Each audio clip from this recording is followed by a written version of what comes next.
Happy New Year, everyone. Welcome to Dashing Down Sporting Adventures for 2025. We've got a brand new sponsor. KISS Professional Solutions have jumped on board thanks to John McEncrow and the crew based in Carrum Downs in the southeast suburbs of Melbourne. And you can get them on 1300 KISS PS 547777 or their website www.kissps.com.au. They are the largest independent provider of copiers and printers in Victoria, with a larger small business in Melbourne, Sydney, Gippsland, Shepparton and Albury. And they offer business, phone systems, NBN services, CCTV and security systems. Now, if you're based or you live in Wagga Wagga, the team from Albury will come across and help you out with your situation in regard to what you might require for your own business, as I say, whether it be phone systems, NBN services, and they also take pride in going the extra mile for their customers, aiming to retain them for life. Whatever your office technology needs or might be, they're here to provide sound advice, competitive pricing, and unparalleled customer support.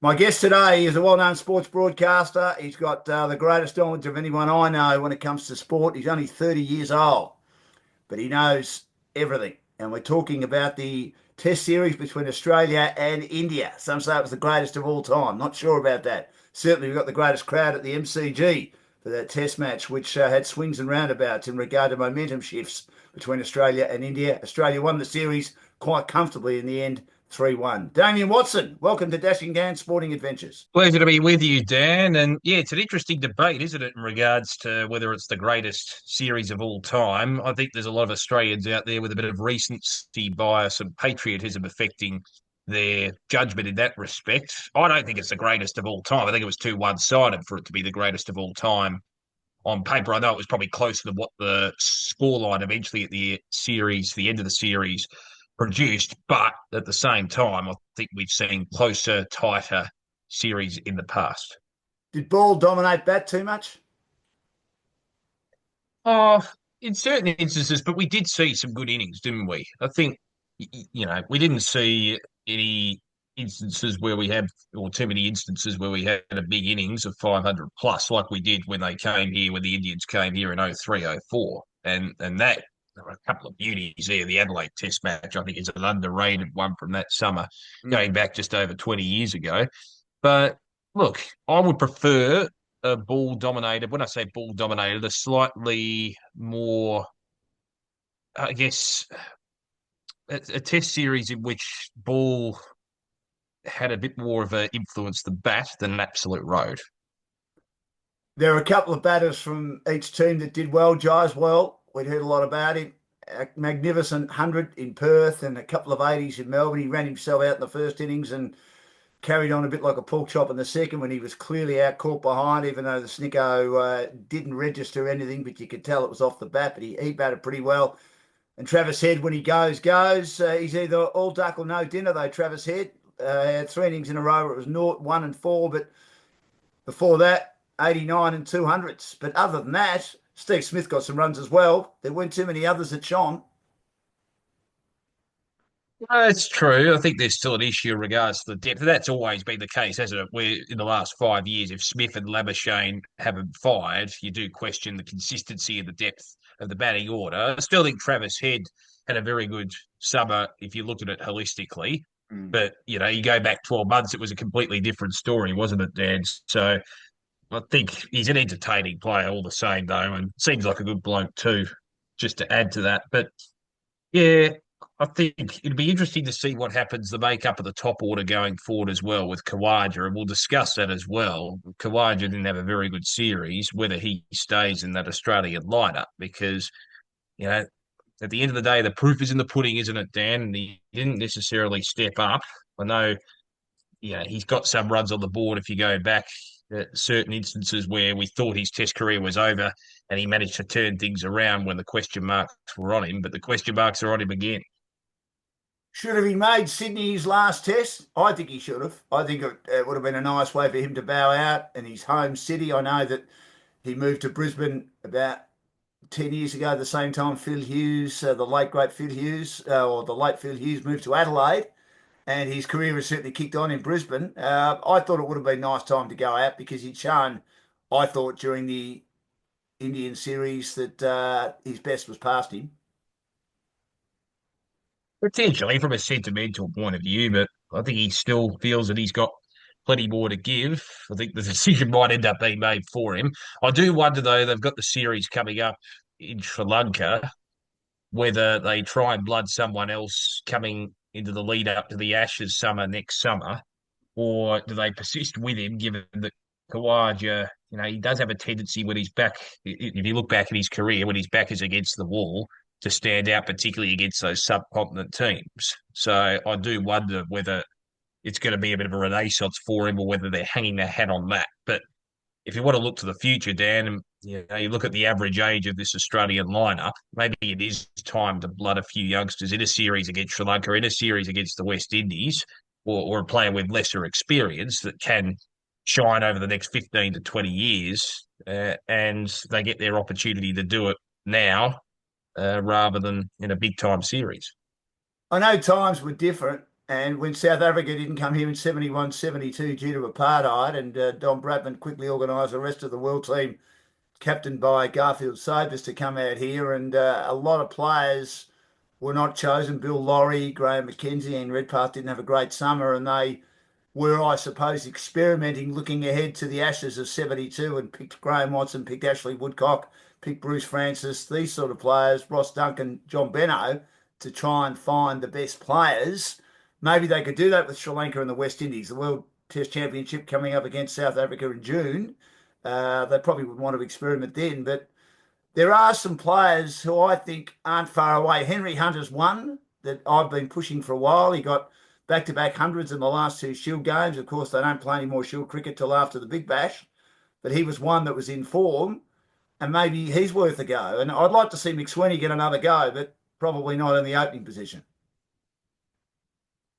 Well, that's right. He's probably more suited to the middle order. And with Henry Hunt, I mean, yes, he came into the break with a fair bit of form, but holistically, I don't know, has he stood up with consistent runs over time?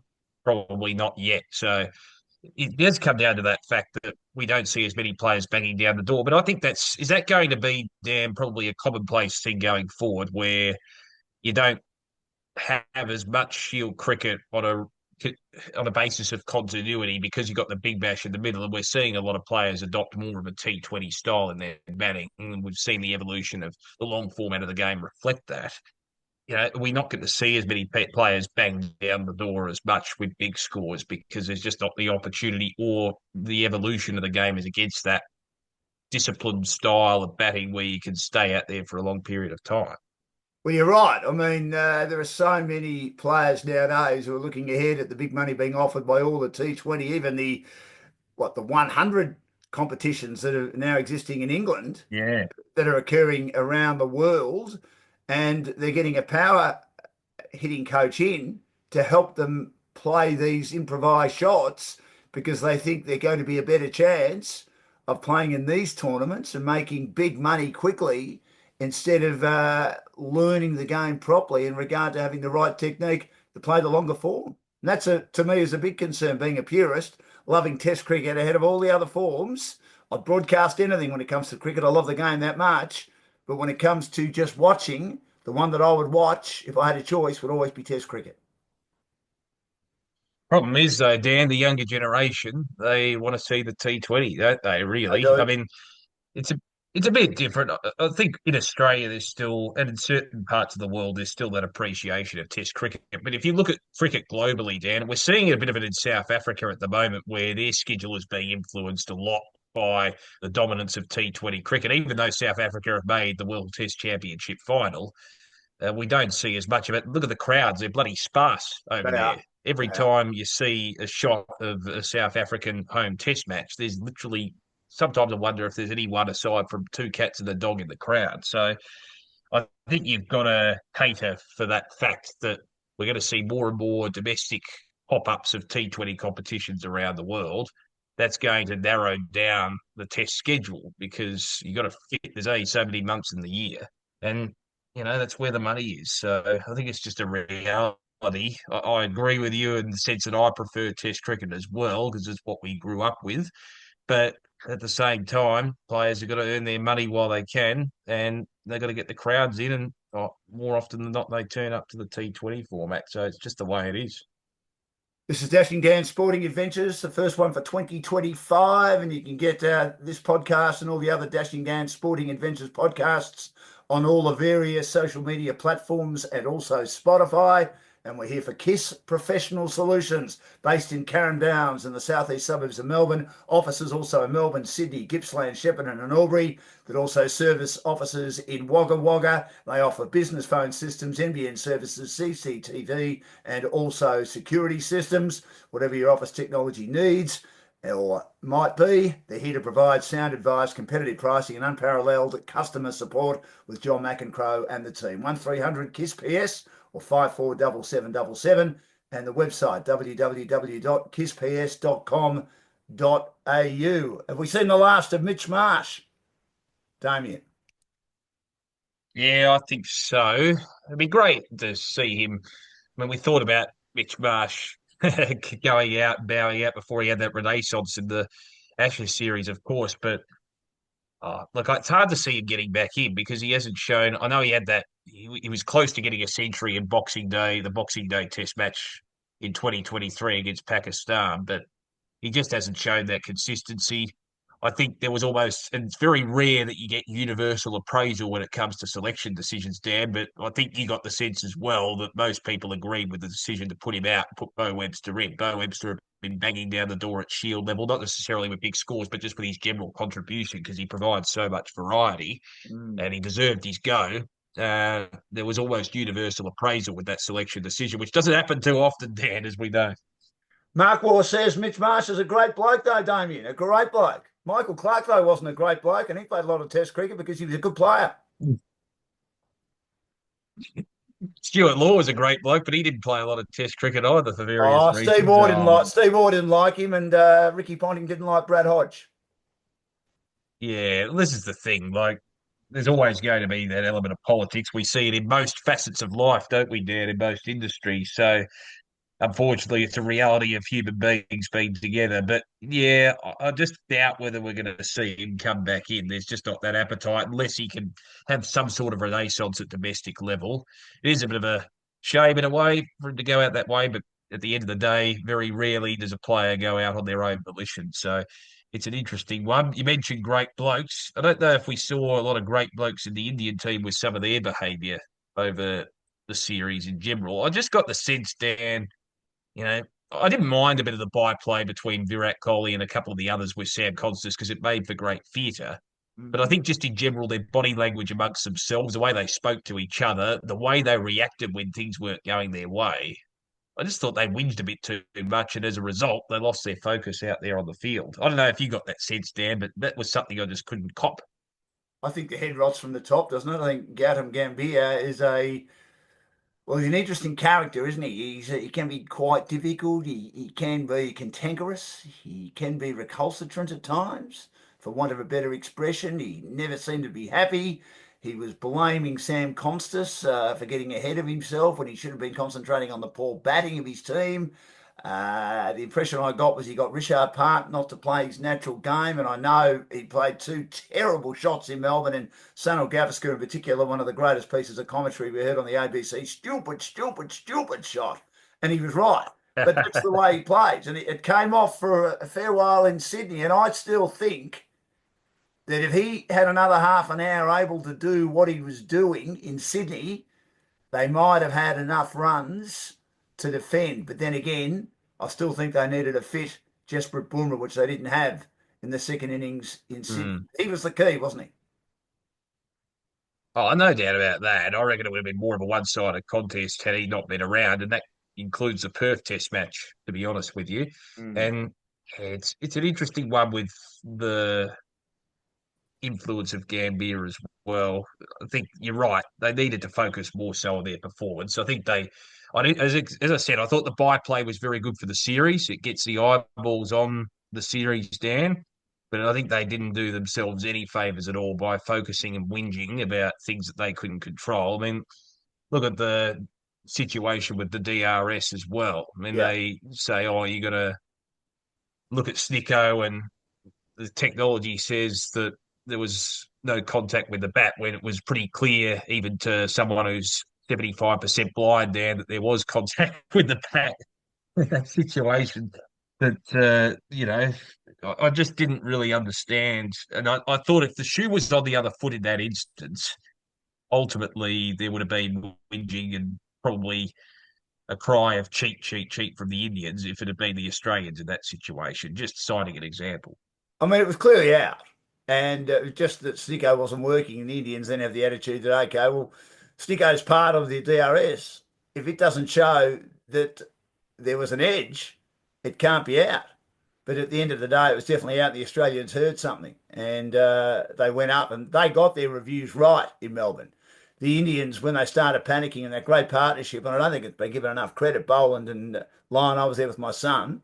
It was excellent watching that last hour on Sunday and how much fight Boland had and how much fight Lyon had and how tired Bumrah was. And I reckon that's what's pushed him over the edge with the injury in the fifth test, trying so hard to get that last wicket when they had Australia on toast. And that obviously pushed the result well beyond what India could chase. But they had three howling DRS decisions for LBs that were clearly not out because you could tell that they were desperate. But Paddy Cummins and his team tended, or Cummins tended to get it right, didn't they, with their DRS reviews?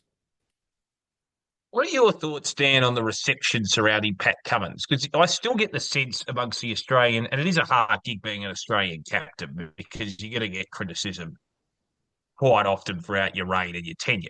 But he seems to cop a bit of woke Pat, he's one of those people you can't have a beer with, blah blah blah blah blah.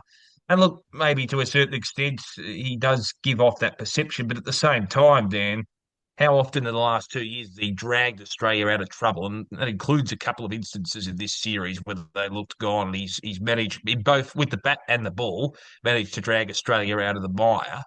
I mean, I think he cops a bit of a bad rap. I know, he has his political statements and things like that, but he does cop a bit of a bad rap in the way that he goes about his cricket. He's made decisions against the grain that even a lot of former players and ex-captains have disagreed with that have proven to be right. You go back to that World Cup in 2023, that World Cup final, the call that he made with the toss, and certain instances where you think, oh, should he have declared at a certain time? Why did they continue batting early on day 5 in Melbourne? Well, they ended up being pretty decent calls in the end. So I don't know. Do you think we're a bit reactionary as a public towards Pat Cummins? I think that he'd get a lot more heat if they weren't winning, but because they're winning, I think we accept who he is. Look, he's different.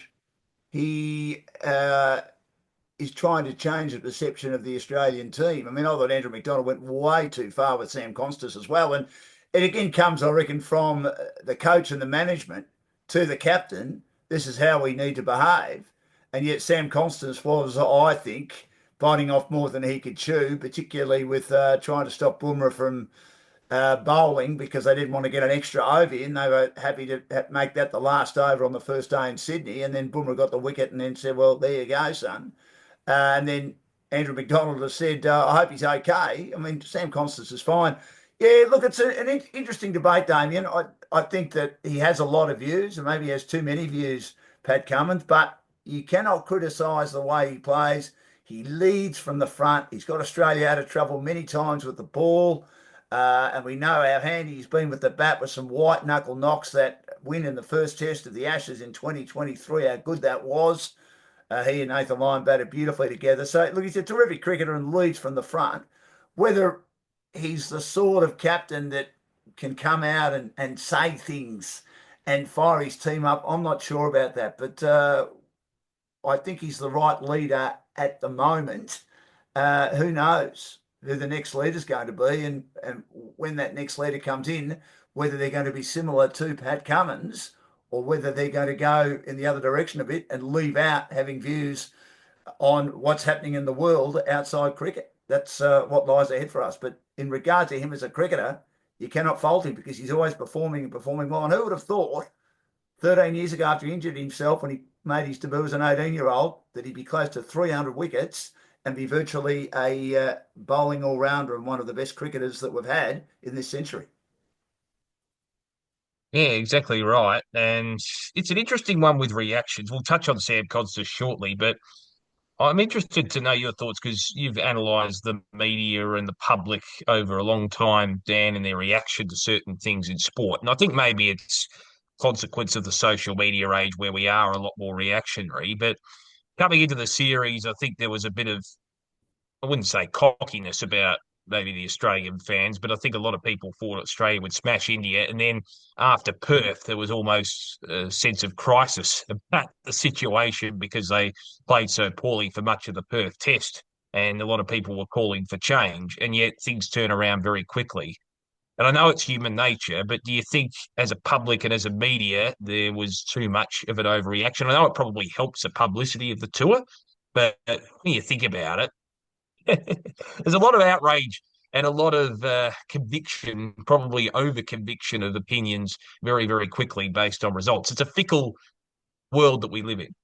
Damian Watson is my guest, by the way, in Dashing Down Sporting Adventures, well-known sports broadcaster and one of the great sporting minds when it comes to facts and figures in this great world of sport. And we're talking about the review of the Indian Australia Series. Australia won 3-1 for KISS Professional Solutions, the largest independent provider of copiers and printers in Victoria. Well, you're right. I mean, everyone was making comments saying that was a shocking performance. They had 2.5 bad days. Let's look at it like that. They bowled India out for 150. Good performance. Bowled well. Hazelwood in particular, outstanding. Then Bumrah just went berserk. Had a magnificent spell at Optus Stadium in Perth. And then the Australians were a bit flat. I think they weren't expecting India to do what they did with the ball and be leading by almost 50 runs. And they bowled badly. Rahul batted really well. We know how good Joswell was. Kohli jumped on board the only time he has all series. And they batted okay in the back end of their, with obviously Travis Head getting some runs in the second innings. But at the end of the day, they probably hadn't played enough cricket, some of them. And they were just a bit flat. Enough red ball cricket anyway. So I think that a few of us were looking for change. I certainly was. I thought it wouldn't be a bad idea if you brought in some youngsters, even though they were only 1-0 down in the series. But full credit to them. They said that these guys have got us to where we've been for the last few years, a pretty strong team. They've had one bad test. They deserve an opportunity to try and improve the situation. And they stood firm, and their bowling in particular just got better and better. And India's batting, which was a real problem, bar that second innings in Perth, never got any better, did it? No, exactly right. And that's probably going to be the test for them going forward. And it's been probably found out a bit in that series against New Zealand and then again in this series against Australia. So it's interesting some of the friction between some of the players as well. Do you think there'll be change from an Indian point of view also, Dan, going forward off the Well, I think back of the last two test series? I think Sharma's gone. I think Kohli should retire. Ravi Ashwin's retired because Gambia didn't want him anymore, and I think he's thrown the toys out of the cot. I'm not sure about Sudman Gill. He just seems to be horribly out of form. Not quite. He's getting a few starts, but not going on with it. Particle showed a bit in the second innings. He missed out in the first innings. Giral showed a lot of the Australia A, India A matches. Maybe they try and persevere with him. It's an interesting one. I think that they lack a little bit of depth. Darren Lehman made a very in their batting interesting point that they've got 3 number 7s when they were going okay in Melbourne. In Reddy, you got 100, and then he fell away in the last 3 innings. Washington, Sundar, and Jadeja. None of them are number 6s yet, and that's a bit of a worry when you've got 3 number 7s. And if they batted 7, 8, 9, you then got a bit more depth because the tail is very, very long, as you saw certainly in Sydney and to a lesser extent in Melbourne with Bumrah and with Siraj and a couple of others who are deep who played in Melbourne, and they just showed that their batting fell away badly. So I don't quite know what they do with their number 6 position at the moment, or whether they just persevere with Reddy or they just persevere with Jadeja at 6. And even Pant at 5 to me is a bit high. So that's the big worry they have at the moment. When Sharma and I think we've seen the last of him and Kohli go, are those players like Particle and Giral going to be able to step up quickly? I'm not sure they will straight away, which is a major concern for them. And as we've said a few times, Damo, they rely on too few. We know that Siraj took 20 wickets, but Bumrah took 32 and was the star of the series for them. If he had have broken down earlier in the series, there's no way they would have been able to stay in test matches like they did because of him. Yeah, exactly right. And I think they relied too much on Bumrah when you look at it in retrospect. I do think, though, it was interesting the point you make about depth, and I think you're right. They do lack a bit of depth in the batting department. I think there will be enough depth going forward, though, if you look at their system, their first class system at the moment. And we saw, go back to 2020/21, they probably had a bit of a third string side that beat Australia on Australian soil. It does Yes. show that there holistically is a fair bit of depth there. I think they can recover in. There's that much interest surrounding cricket, so yeah, they're going through a bit of a rough patch at the minute, but I think they will turn things around, at least in my point of view, anyway, because they just froth at the mouth over it. Oh, they do. I mean, you only had to see the crowds, 87, 85, 83, first 3 days in Melbourne, down a bit Sunday, 43, which was pleasant. Great being there with my son. I saw a terrific atmosphere. And then 74,000, they opened the gates on the fifth day and they were raising money for some of the grassroots programs in cricket, which was wonderful. And it was the only test that really went the 5 days. Are you a fan of 5 day test cricket, or Michael Vaughan's been pushing for 4 day test cricket? Definitely a fan of 5 day Test cricket. I So think am even I. Michael Vaughan admitted himself during the Melbourne Test that he had one of those winking emojis on Twitter or X or whatever it's called, Dan, and made a bit of a drive-by comment at himself almost. Because what's the harm in having that fifth day anyway? You allocate 5 days. If it gets done earlier, it gets done earlier anyway. If it gets done within 4 days, then so be it. So I don't know. Does it actually make that much of a practical difference if you push it to 4 days? I just think if you got that fifth day in reserve in case there's raid, or imagine if we had only the 4 days for the Melbourne Test, it would have been an anticlimactic finish and we would have been begging for more. So I really don't see why there's a push, from my point of view anyway, to condense it to 4 days. If you got the 5 days allocated and it finishes earlier, so bloody be it. Well, the Test Championship of cricket between South Africa and Australia. And South Africa, by the way, not playing any more Test cricket until then and don't have any Tests scheduled at home next year at this stage. I don't know what's going to happen there, but Australia, of course, as we've said, got Sri Lanka and then the West Indies still to come before that Test Championship final in England. It's the sixth day if required, plus a rest day if one of the days is rained out. Now, I wonder whether that's too many. I mean, there were years gone by. The last of the timeless tests I remember was Australia and India, 1978 in Adelaide. That was a timeless test of which India were chasing a massive total of well over 400. Didn't quite get there, and Australia ended up winning that series 3-2 under Bob Simpson. But then, of course, they got rid of the Yes. timeless test format. But I wonder whether they've gone a bit too far with that in regard to the Test Championship, because I think if Australia are on their game, with the greatest respect to South Africa, whose batting is still a major concern, their bowling's good if they're all fit, particularly Rabada and Jansen, an outstanding opening pair.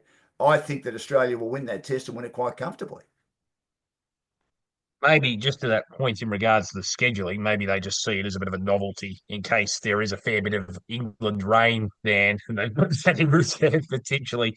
I reckon that might be in the thinking there. You're right about South African cricket, though, and where things are heading. And they've got a pretty good team. They've had, I wouldn't say a renaissance, but they've improved from where they were. They were in probably the worst position they've been in post apartheid about 4 or 5 years ago Yeah. when they were getting beaten by Sri Lanka and the West Indies, etc. But uh, if you don't schedule a lot of Test cricket, and you've got to remember too, there's no interest. It seems like there's no interest in Test cricket over there anymore. The crowds are terrible.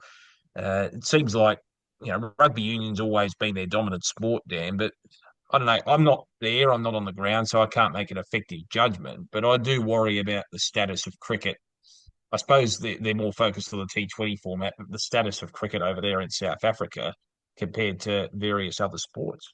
They've won 7 of their last 8 tests. Now, Bavunga has done a great job as captain. I didn't think he was a good enough player to be in the team, but I think being the captain has made him a better player. His average is now approaching the high 30s, which is steady, which is solid. That's what Dean Elgar average as a test cricketer throughout a very long career, around 38 as an opener.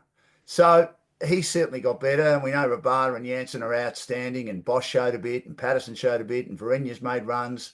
But again, it's just their top order to me.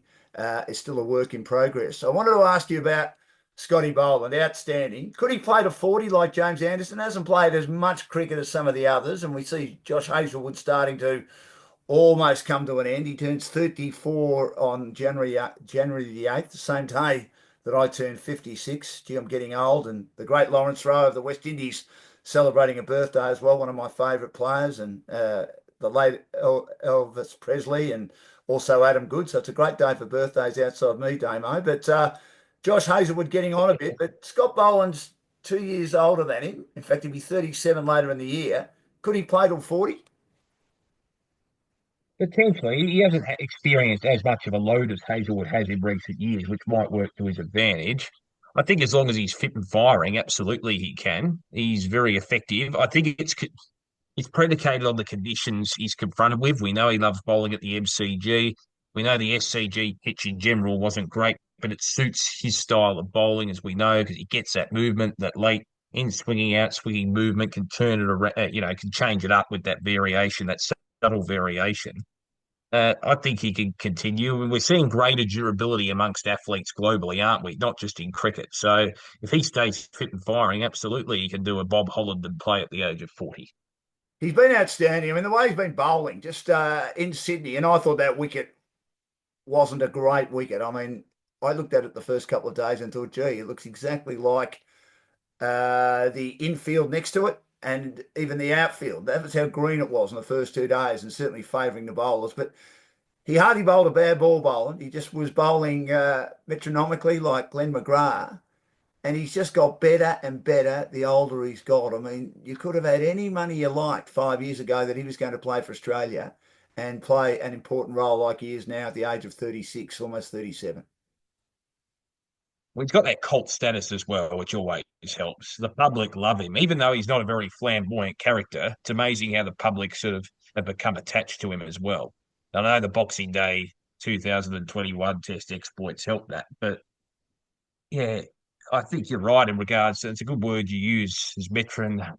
He is a bit like a metronome in the way that he goes about it because he's so consistent in the way he can just power on as well. And that's probably an underrated facet of his game too. We know he can strike and strike quickly, but he can go and go and go all day too, which is what you want. You want that stamina, you want that endurance. So yeah, I think he can continue. And as long as it's always a results-based game, a results-driven game. So I think he can continue going forward. Just going, and I wanted to touch on this and particularly get your thoughts because we're of two generations, Dan. We go from an elder statesman age-wise like Scott Boland and go to the youngster and Sam Constas. What were your Yes. thoughts on his demeanour at times to the Indian players, the ramp shots, the extravagance, the youthful exuberance, the arrogance? I mean, Usman Khawaja even declared him as arrogant, but a likable arrogant person, something like that. He was quoted as saying. What are your thoughts? Are you getting a bit ahead of himself? I think he certainly is. I thought you were referring to me and yourself as the elder statesman and you being the young buck, which is probably the way to go. But you're certainly not arrogant like Sam is. Look, good luck to him. He's gone out there and he's decided I'll ram shot Bumrah, and it worked. And he's stepped down the ground a couple of times, and he's run up to him and he's danced down the wicket, and it did work in making that 60. But he played that horrendous shot in the second innings in Sydney. People might say, "Gee, Dan, you're a negative individual," or words to that effect. But you've got to know your place a bit. And I thought, okay, there was some gamesmanship there. He was determined that they weren't going to have another over, and he stopped for Usman Khawaja, and Bumrah was nearly through his run up, and then probably Bumrah doesn't need. He's got the wicket of Khawaja. He laughs loudest, Damo. So he didn't need to say Bumrah to Constance because they'd got the wicket. They'd got what they needed, even though they'd been forced to slow down in that last over. They still got a wicket before stumps. So that was silly by the Indians. He did okay then, Constance, if his job was to get them riled and fired up. But I think at the moment that he's a bit too cocky. Okay, he's 19. Good luck to him. That's the way this generation is nowadays. You can't stop us from doing anything. But I still think you need to know your place. And as Alan Border said, and David Boone said, and all those players when they first played for Australia, they didn't say anything unless they were spoken to. You just sat in the corner And I'm not saying that he's like that in the dressing rooms. We don't see that. But you saw out in the ground how positive he was. When wickets were falling, he was very demonstrative, particularly when there were a couple of decisions that were referred to DRS in Melbourne. Okay, good luck to him. And it might take him a long, long way. And that confidence could see him have an outstanding career in a very short space of time. But if he continues to act like that and he doesn't get runs, there's a lot of media that cover cricket. They'll be putting him in his place, especially ex-players. Well, I can understand the ex-player's point of view. I think the media can be a little bit hypocritical, though, Dan, when it comes to that sort of thing. And you're right, it's a fine line. You don't want to step over that line and rile the opposition up to the point where they get motivated to smack the bejesus out of the opposition themselves, you know. And that was the point Mark Taylor made. You speak of ex-players, and I think it was a pertinent point that he made in that you don't want to give the opposition motivation to have a crack back at you and fire them up because they'll just respond twice as hard. Having said that, just in regards to the media reaction to him, I mean, they loved it and lapped it up when he made that 60, as they should. It got eyeballs on the game. It was very entertaining. That's what you want. But I think they're very, very quick, the media, to shout down on him as well when things aren't going his way. And I know it's a fickle industry, and I know and the public can be very fickle as well. But how long, for the last 10 to 15 years, particularly in Australia, Dan, have we been crying out for a bit of personality because we've seen players get a bit gun shy, they're a bit robotic. We don't see the same flamboyance. You know, that was the thought process, wasn't it? We don't see the same flamboyance as some of the great larrikins and characters of the past in Australian sport. Now that we're seeing a bit of Gen Z flamboyance now in both footy and cricket and various other sporting codes. Now all of a sudden, well, you're stepping out of line. We don't want you to do that because you're getting ahead of yourself. It's that bit of that tall poppy syndrome element as well. Well, isn't that contradictory to what we were begging for only 5 or so years ago? But then, Damo, isn't that the plethora of media, like you and I? And there are others who have higher profiles, with the greatest respect. But this is their living. They've got to be making comments each day about what's happening in the game, good or bad. But I So don't think you can contradict yourself though in that I, sense where but are we? but I'm, but I'm we saying do. I'm not. We do. I mean, Yeah. when I do my report every week, and it's very minor on Facebook page, I'll be critical of on the AFL. I might praise one side one week and be critical the next week. I mean, it's on what you've seen. I mean, at the end of the day, if you are going to argue a point, now I'm a great fan of the way Gerard Whateley can argue a point and then get people on his side and have them believe everything he said. He's so good at doing that. He did that after the first test. I thought, gee, you're going a bit early, Gerard, but the way you've argued the point, so many people jumped on board. Now, I didn't hear enough of what he said when Australia got themselves back into the series and ultimately won quite comfortably 3-1, whether he changed his tune very quickly. Now, you're right. We're all hypocrites if we jump from one angle to the other. But because there's so many people in the media and you've got to write stories, you've got to provide material for social media, you're on the radio, you're on the television, you basically have to say what's in front of you. If you keep I mean, if Gerard all along has said, I still think they need to make change, they've fought back well, but I still think they need to make change, that's fine.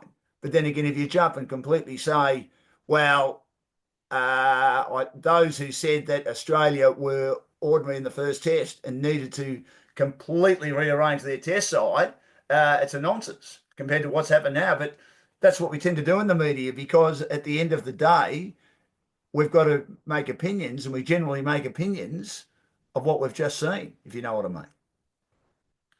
I hope I've I explained that agree properly. in regards to us. I agree in regards to assessing performance because we can only judge what we see. You're right, and that changes from week to week.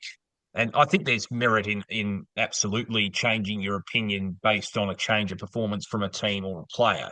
It was more about, and I'm not picking on anyone in the media necessarily. It's more of a pluralistic thing, both with the media and the probably the Australian population as well. I've always been critical of the whole tall poppy syndrome element that seems to creep in my view, in Australia.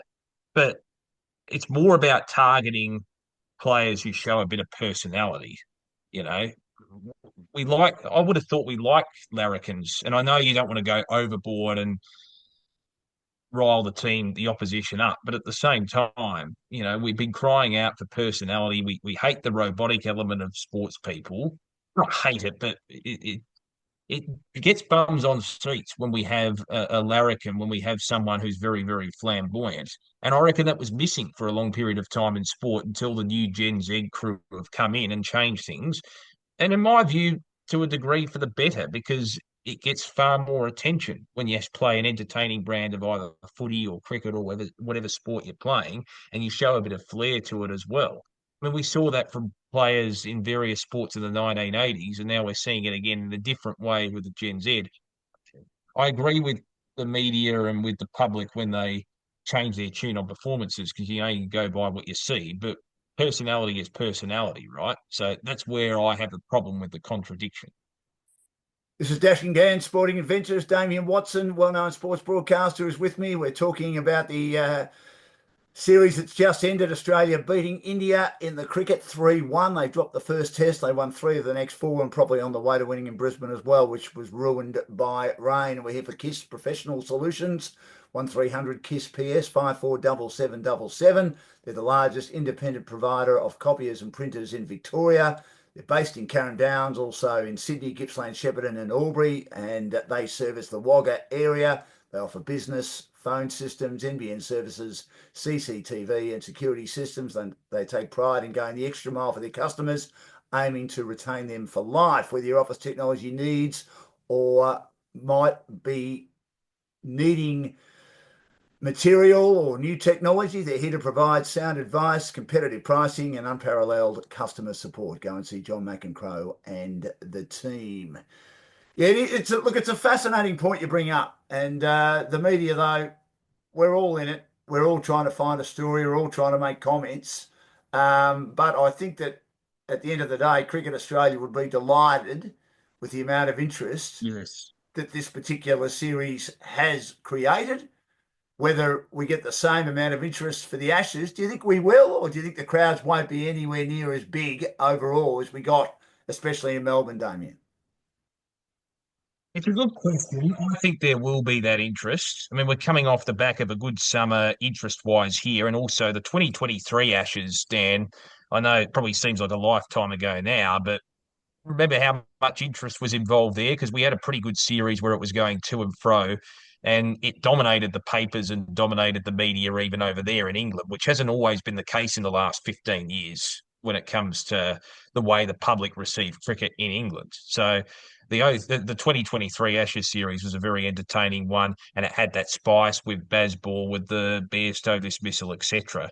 So I think, and this is, remember, also probably the first time in quite a while where we're going to have the maximisation of crowds, because the 21-22 Ashes series here was affected by the whole COVID thing, because we were just coming out of COVID and coming out of the lockdown. So, and you got to remember too, Dan, even when it was a one-sided series in 2013/14, the highest, and still to this day, if you even include the recent Boxing Day test, the highest ever crowd for a day of test cricket was recorded in Boxing Day 2013, when the series was virtually already over, when they got over 91,000. That was for an Ashes test.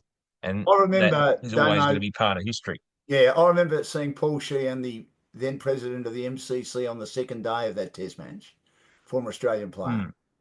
And we looked down, we're up just outside the media centre, and we looked down on the Percy Beams bar, which is a good bar to be, but you can't see the cricket. You're out the back there, overlooking Yarra Park. And he said that bar was heaving yesterday, Dan. It's not quite as busy today, but still pretty busy. But you wouldn't have been able to move in that bar yesterday. That's how busy it was. And he said it was an incredible crowd. And you're right. I think Boxing Day will be like that next year, because we are expecting a pretty good series. We know England are a fairly good side. Brook and Root are great players. Duckett's become a good player. I think they've got an issue with Crawley.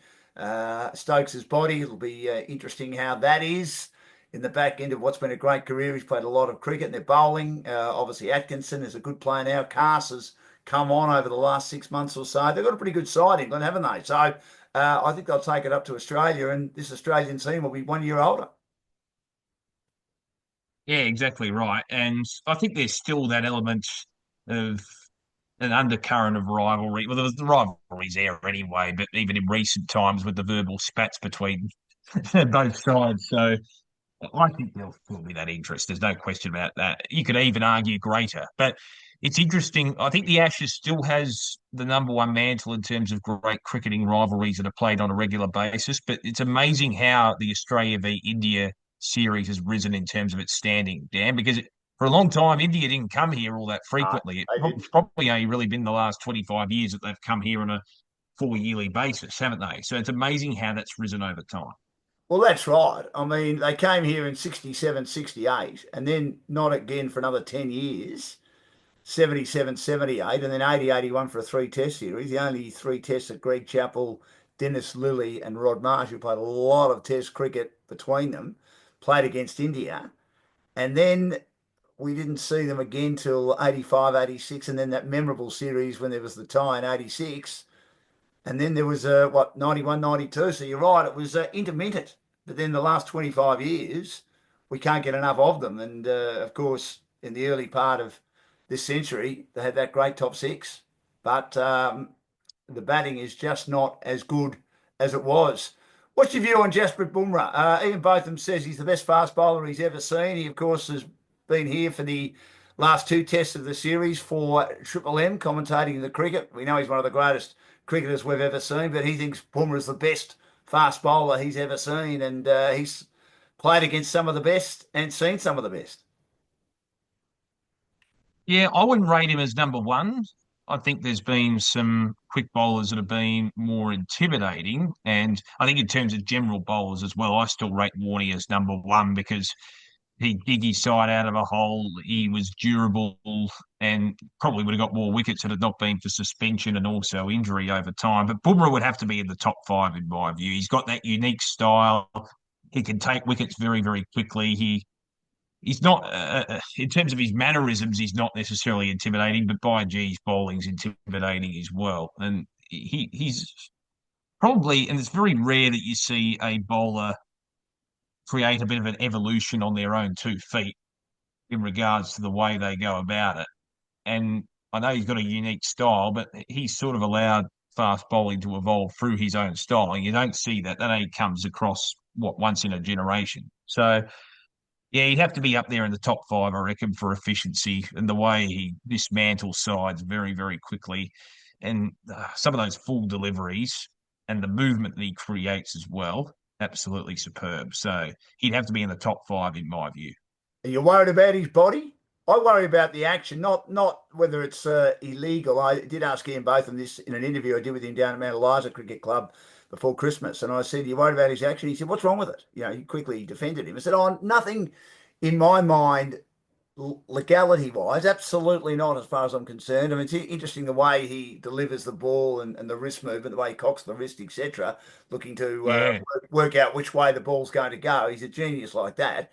I'm more worried about his back and about parts of his body, not so much his run up, but just the way he puts so much effort into his back and his rotator cuff to generate the pace. That's what I'm worried about, short term and long term, that he may not have the career. He's had a pretty good one so far, but he may not have the career that he deserves to have because of that very interesting bowling style that he possesses.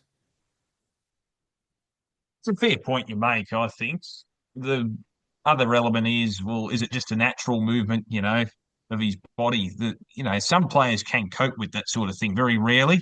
Seen a lot of players, particularly fast bowlers, certainly go under with the demands of cricket and their body breaks down. But unless he has, and you're right, it's probably inevitable that that does happen. Well, it happens to every player, doesn't it? But I think if it's just a natural part of his motion, and it's amazing. I'm not a biomechanics expert or anything like that, but it's amazing if the body does get used to it and adapts. You don't feel the same level of pressure because it's just an inherent part of your action. Maybe that works in his favour to a positive degree, but I don't know. I do wonder whether they've had a biomechanics expert to go in and try and, I guess, address little nuances in his action as well, so that he doesn't overdo it.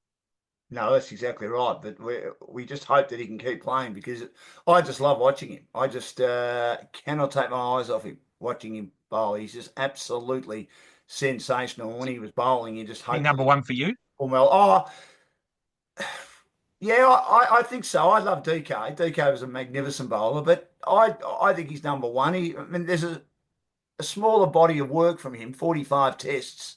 Dennis Lilly played Yeah. 70. Glenn McGrath played over 100. I'm talking fast bowlers. Bourne's the best I've ever seen.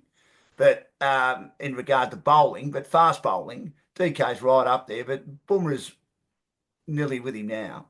And Wasim Akram's another outstanding bowler. Waqar Yunus, Imran Khan, Kapil Dev carried India for a long time.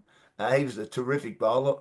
Richard Hadley, I mean, there's some great bowlers, and I think Bumrah's probably better than all of them. And it's just a smaller body of work, which might just, if he doesn't play as much as the others because of injury, it'll probably put him back a bit. But watching what he does at the moment is just absolutely fantastic, and it's a privilege to watch. Before I let you go, and of course, Damian Watson has been my guest for Dashing Down Sporting Adventures, reviewing the series between Australia and India. The KISS Professional Solutions, the largest independent provider of copiers and printers in Victoria. They've got offices in Melbourne and Carrum Downs, also in Sydney, Gippsland, Shepparton, and Albury. And whatever your office technology needs may be, they're here to provide sound advice, competitive pricing, and unparalleled customer support with John McEncroe and the team.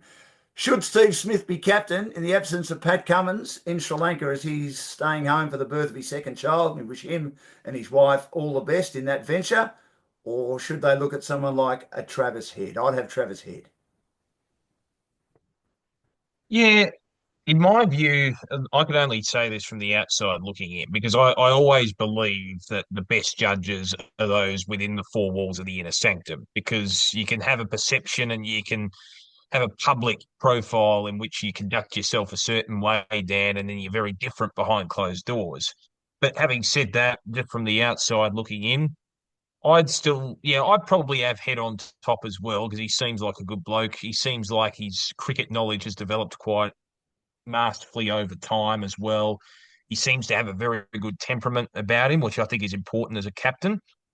Having said that, I'm not necessarily against, and I know people will bring up Sandpaper Gate, but I'm not necessarily against bringing Steve Smith back into that role temporarily. I think a lot of water's gone under the bridge since then. I think he, more than anyone else, would have learned his lesson from that particular episode as well. And he has the experience under his belt too, from a leadership point of view, and the players do look up to him. So I don't see it as much of a big deal as maybe others would in regards to him having the captaincy. Again, I'm with you in that I'll put Head ahead of him, but I'm not in opposition to Steve Smith having that mantle. I think he's had his chance. I've never thought of him as a great skipper. And I think it's very hard to forgive him for what happened in Sandpaper Gate, where he just sort of stepped back and didn't want to take much responsibility for it. I know it's a long time ago, and I know people might think, "Gee, Dan, you're a hard taskmaster, and you've made a lot of mistakes yourself." I certainly have, no doubt about that. You're always looking for forgiveness yourself, but I just think it would be a good idea to see if Travis Head's made of the right stuff, which he's shown, I think, at Shield level and domestic level for South Australia, that he might eventually take over from Pat Cummins. One more question. You think there'll be two spinners playing in Sri Lanka? Who will play with Nathan Lyon? And will they take three as a backup? Oh, it's a good question, isn't it? Oh, well, I don't know. Do we have the depth to have three? That's the question I have because I'm not sure if we necessarily do at the minute. We don't have necessarily. I reckon you have Lyon and Murphy in there, but I'm not sure if we have enough depth to create. And I know you got Lloyd Pope trying to develop his skills. He's still relatively young in the grand scheme of things, Long but way away. do Long way we away. have? Yeah, he's a long way away. Certainly, from I'm not suggesting he comes in any way, shape, or form, but and I know he's probably more of a big bash contributor than he is in the red ball format. But I don't know if we're seeing anyone necessarily banging down the door in that respect to take that third spot. Well, certainly, as you say, Todd Murphy. Kuhneman has played a couple of tests, but he hasn't done much since, has Yeah, he? true. Swepson, to me, hasn't done enough either. They're talking about Roger Not in Tully recent times. Perth, but I still think it's a bit early yet for him. I'm not convinced he's done enough. Agar is a good shield cricketer. He doesn't get enough wickets. So we've seen the left armers over the years be good containing bowlers. Paul Harris at South Africa, Ray Bright at Victoria after World Series cricket.